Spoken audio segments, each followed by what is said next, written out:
So I'm Florian Amoser. I have work exposed in situations in the cluster on posthumanism.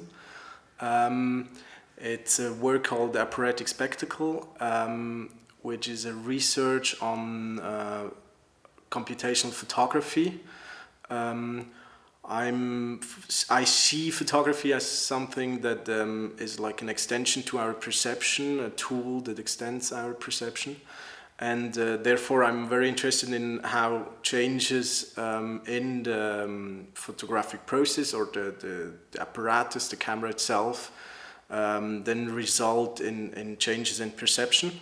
The images are a large grid of 12 images showing ventilation chimneys of road tunnels mostly in the Swiss Alps, but also in the Jura Mountains in Switzerland and in Austria. They're very interesting in a sense that they are like the only moment where this underlying infrastructure of road tunnels becomes visible in like open landscape. And I use them to speak about something hidden, a change hidden in photography, when photography became more and more like something we do with our smartphones. And like the photographic apparatus in that sense became computational capabilities. I was interested in seeing how that changes the process and like the change of how an image gets realized or captured. For my images I use a drone with a smartphone that is in a custom enclosure that is stabilized, that keeps the smartphone straight during the capture. And I built this system, and I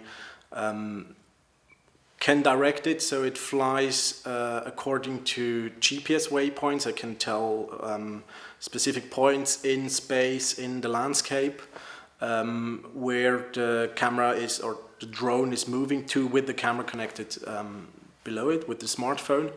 And then in the process what I do is I decide on 2 waypoints in front of these structures, and I let the camera or the drone in a sense refly this waypoints over and over again, and in a sense it should result in 12 similar pictures.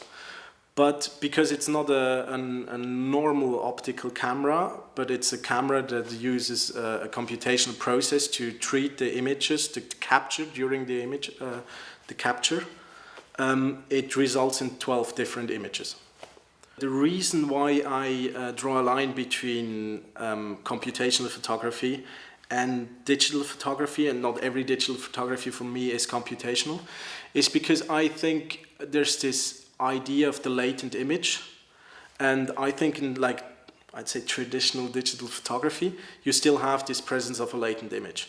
You have a process where you have a scene that gets like seen by the sensor through an optical system, and you have the charge on that on that sensor or on a piece of film that's the same to me.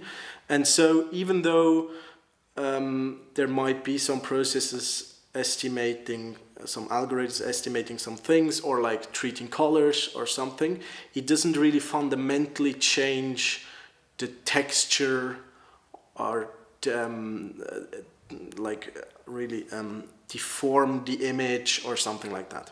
So I think that the large difference is the moment where you start within the capture having an interpolation and reconstruction of the image.